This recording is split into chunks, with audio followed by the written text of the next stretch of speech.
datang kembali di channel YouTube saya.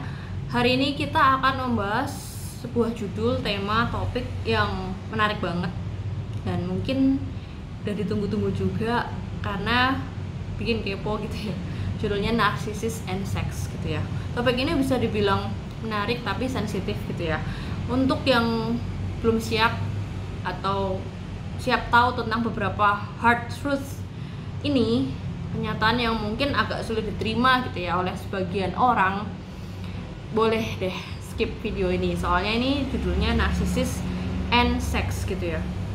Video ini bersifat untuk sharing, dimana pembicaraan ini dari ya banyak sumber gitu ya, kayak pengalaman pribadi, sharing dari forum, sharing dari private topics, dari buku yang juga membahas tentang narcissist and sex, yang sumbernya tertulis maupun tidak tertulis, video juga gitu ya. Jadi kembali ke nature awal seorang narsisis, fokusnya itu ke ego pribadi dan empati yang rendah. Bagaimana narsisis dan seks ini bisa berkolaborasi gitu ya. Narcissistic traits in topik yang berhubungan dengan seks itu bisa meliputi hal-hal berikut. Nah, tujuan untuk menonton video ini adalah kalau kalian merasa ada poin-poin yang saya sebutkan atau akan saya sebutkan ini ya, kira-kira bakal ada 1-9 poin gitu ya, kalian bisa jadikan ini refleksi diri untuk warning ke diri kita bahwa berada di dalam mungkin terduga situasi relationship yang kurang sehat gitu ya. Jadi video ini untuk kita supaya bisa lebih aware, bisa lebih jaga diri gitu ya. Nomor 1, narsisis cenderung menggunakan seks itu dalam artian luas. Artificial charm yang dia punya itu juga ada sex drive yang digunakan untuk mencari supply, terutama narsisis yang jenis somatik gitu ya. Jadi ada namanya penampilan yang menarik, memperlihatkan tanda-tanda visual seksualitas yang menarik, termasuk gestur tubuh, bentuk badan, itu dirangkum dalam istilah superficial charm. Seks itu jadi kayak seduction tool atau alat untuk menggoda atau alat untuk menarik gitu ya, untuk mendapatkan supply gitu ya. Jadi menonjolkan tanda-tanda visual seksualitas gitu ya.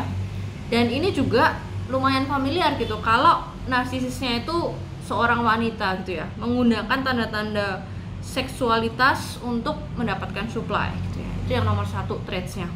Kemudian yang nomor 2 yang ada hubungannya dengan seks lagi ya, setelah ia mendapatkan supply, seks ini bisa juga menjadi ajang atau media untuk show off gitu ya, dominance, yang makanya nggak heran lah banyak yang bilang kalau narsis itu hebat di ranjang gitu ya. Mungkin karena udah ahli, udah expert gitu ya. Cuman ya ini nggak tahu juga ya, maksudnya itu pasti pendapat masing-masing pribadi yang secara harafiah mungkin belum dibuktikan gitu ya. Itu tapi menjadi salah satu traits gitu ya. Nah, mungkin cuma dari share-share pengalaman yang pernah ada gitu ya, sudah lepas banget deh sama mantan narsisis gitu ya.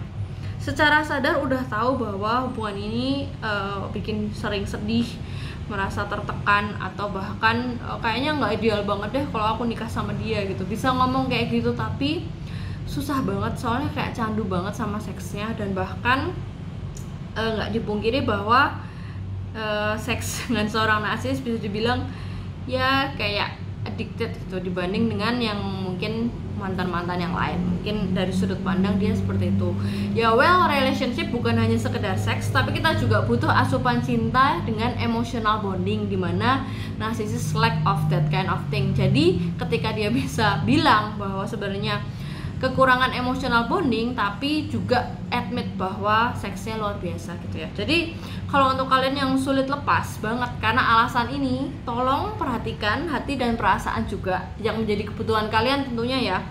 Jangan cuma gara-gara seks doang lalu buta dan pasrah aja, walau pasangan kalian yang mungkin udah terduga 90% narsisis itu banyak nyakitin juga, atau bahkan gonta-ganti partner atau bahkan selingkuh. Tapi karena kalian masih sulit lepas banget sama yang urusan seks ini, nah itu harus perkuat logika banget gitu ya. Kemudian yang nomor 3, seks yang ada hubungannya dengan narsisis, yaitu seks untuk personal pleasure-nya dia. Jadi kalian itu kayak merasa bahwa nggak ada perasaan cinta yang bersifat intimasi feeling, intimasinya fisik gitu ya, sehingga seks itu bisa dipandang lebih kayak sport atau masturbasi gitu ya, dimana pasangan yang normal itu kan akan menghasilkan hormon bonding atau oksitosin gitu ya ketika melakukan hubungan seksual. Sedangkan narsisis, karena secara sains memang terbukti susah untuk menghasilkan hormon bonding, sehingga nggak ada bonding secara emosional ya. Ini yang membuat narsisis cenderung lebih gampang gonta-ganti pasangan karena empatinya rendah. Dia ketika gonta-ganti pasangan juga tidak merasa menyakiti pasangan yang lainnya gitu kan. Jadi kayak sex as sport, dan juga ya gampang gonta-ganti pasangan karena mereka merasa entitled untuk mendapatkan kesenangan atau pleasure atau kenikmatan pada saat ia mau, dimana ia mau gitu kan. Kemudian yang nomor 4, tipikal seks dengan seorang narsisis, yaitu seks dapat dijadikan sebagai alat atau media untuk memberikan justru reward and punishment untuk supply-nya. Harusnya kan saling mengerti kebutuhan fisik, saling memenuhi kebutuhan secara sehat, tapi untuk di dalam case narsisis dan seks itu lebih kayak power and control gitu ya. Jadi kalau misalkan nih supply-nya, apalagi yang tadi udah suka banget gitu ya berhubungan seksual dengan seorang narsisis ini, atau ibaratnya udah bucin banget gitu ya, udah emotional bonding soalnya supply-nya ini ketika memberikan ekspektasi sesuai yang narsisis mau, nurut, baik, tunduk, maafin, bisa kayak ya memberikan banyak asas manfaat, dia akan memberikan reward seks. Tapi sebaliknya bisa menjadi holding seks gitu ya, bahkan ya dia akan melakukan melampiaskan seksnya bisa ke orang lain, atau bisa ke diri sendiri, atau bisa dengan watching porn kayak gitu kan. Jadi holding sex and have sex with someone else atau porn itu sebagai bentuk hukuman gitu ya. Jadi sebagai alat media untuk memberikan reward and punishment. Kemudian yang nomor 5, sex and narcissist itu hubungannya yaitu memandang supply sebagai objek gitu ya, bukan sebagai pasangan gitu ya. Ini masih nyambung sama yang nomor 4 gitu ya, karena kurangnya ada kadar cinta yang real, supply dipandang sebagai objek. Contoh gitu ya kan, misalkan nih ada yang sharing nih ya ke saya gitu kan, pasangan suami istri yang udah married baru kayak setengah tahun gitu ya, dan ternyata setelah married baru tahu bahwa suaminya ini memiliki tendensi narsisistik yang 90% plus gitu ya. Kebetulan masih satu rumah, tapi udah emotional bondingnya udah hampir nggak ada gitu ya. Bahkan dia bilang juga nggak boleh pergi bareng-bareng di luar, udah nggak komunikasi. Tapi ya kayak narsis ini udah beberapa kali sering hilang, nggak tahu kemana ya, mungkin have another supply gitu ya. Sama siapa juga udah nggak ngerti karena komunikasinya juga udah nggak bagus gitu ya. Tapi ketika interaksi sama pasangan atau istrinya atau resminya gitu ya cuman minta urusan seks doang gitu. Jadi kayak this kind of crazy ya, kita nggak bisa memandang orang lain tuh sebagai objek seksual gitu kan, apalagi ini istri atau pasangan yang resmi gitu ya. Jadi bisa dibilang dalam case ini ya tidak make love ya, tapi this kind of sport or what gitu kan. Dan nomor 6, narsisis dan pornografi gitu ya. Jadi narsisis itu sebagian atau enggak sedikit yang relatif ketergantungan dengan porn. Artinya ya bukan dibilang oh kalau orang nonton pornografi itu nggak normal, bukan itu intinya. Cuman ini perihal yaitu balik lagi ke frekuensi, durasi, dan intensitas gitu ya. Narsisis punya kecenderungan relatif untuk lebih edik dalam hal ini gitu ya. Jadi kalau mungkin orang normal atau sehat masih punya batas empati, seperti kalau nonton too much porn gitu, oh kita bisa merusak memori visual kita atau merasa nggak enak sama pasangan gitu, kayak mirip kayak mengkhianati lah kalau terlalu banyak nonton porn gitu. Nah ini nggak berlaku untuk narsisis gitu ya, karena dia akan mencari pembenaran dengan pasangannya, orangnya gitu, kayak ya semua orang nonton kan porn gitu. Atau mungkin dia akan mencari pembenaran kayak ya enggak lah, ngapain gue nggak nyakitin pasangan gue kok, gue mau nonton kayak gini ya terserah gue gitu.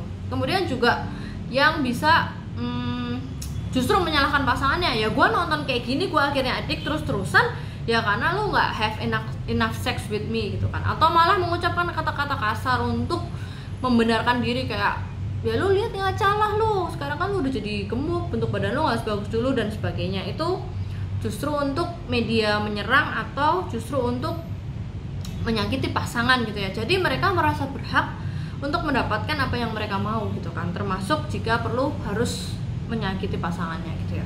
Kemudian nomor 7, narsisis cenderung nggak punya rasa bersalah, kayak biasanya gitu gonta-ganti pasangan dalam hubungan. Ini artinya multiple sex partner pada saat bersamaan gitu ya. Jadi kayak ini udah sering banget, atau ini klasik, banyak yang cerita menduga awal-awal gitu ya, kalau pasangannya memiliki narcissistic spektrum yang tinggi gitu, biasanya banyak banget yang ada case selingkuh gitu ya. Klasik sharing sama saya gitu, banyak banget yang problemnya itu berkisar tentang pasangan narsisis yang suka selingkuh dan having sex dengan orang lain dan gonta-ganti partner gitu ya. Kemudian yang nomor 8, ada sex counting as pride. Artinya narsisis itu bisa juga, apalagi yang somatik gitu ya, merasa bangga gitu kalau bisa having sex dengan banyak orang atau multiple partner sekaligus. Ya namanya juga ini disorder ya, sesuatu yang bukan jadi kebanggaan, tapi di dalam diri dia merasa grandiose, dia merasa hebat gitu ya. Sehingga dari sudut pandang normal emang jadi agak aneh, tapi ya sulit kita terima kalau misalkan dia sudut pandangnya kan udah beda gitu ya. Jadi kayak kita melihatnya dari sudut pandang normal, tapi dari sudut pandang narsis itu justru grandiose gitu ya. Kemudian yang nomor 9 ini bonus gitu ya. Jadi akan muncul pertanyaan, jadi narsisis enjoy nggak ya dengan seks gitu? Oh iya, jawabannya yes, tentu aja enjoy. Tapi bedanya gini, dia menikmati as if kayak enjoy secara physically ya, kayak masturbasi gitu ya. Tapi they do not make love gitu ya. Jadi menikmati ini ada beda persepsi. Kalau orang yang dimaksud menikmati itu dalam arti cinta, tulus, holy, sayang, bonding gitu ya, maksudnya respect the other partner to make love, itu not really untuk narsisis gitu ya. Tapi kalau kalian nanyanya menikmati dalam artian fisik, ya tentu sangat gitu, bahkan banyak yang edik gitu ya. Jadi semoga video ini bisa membantu kita untuk membuka ilmu atau sharing informasi gitu ya, terutama hubungannya narsisis dan seks. Kalau kalian merasa video ini bermanfaat, jangan lupa mampir ke sini di Instagram @unsecret.narcissist. Dan kalau kalian mau subscribe, share, like, komen, aku bener-bener appreciate banget. Sampai jumpa di video selanjutnya.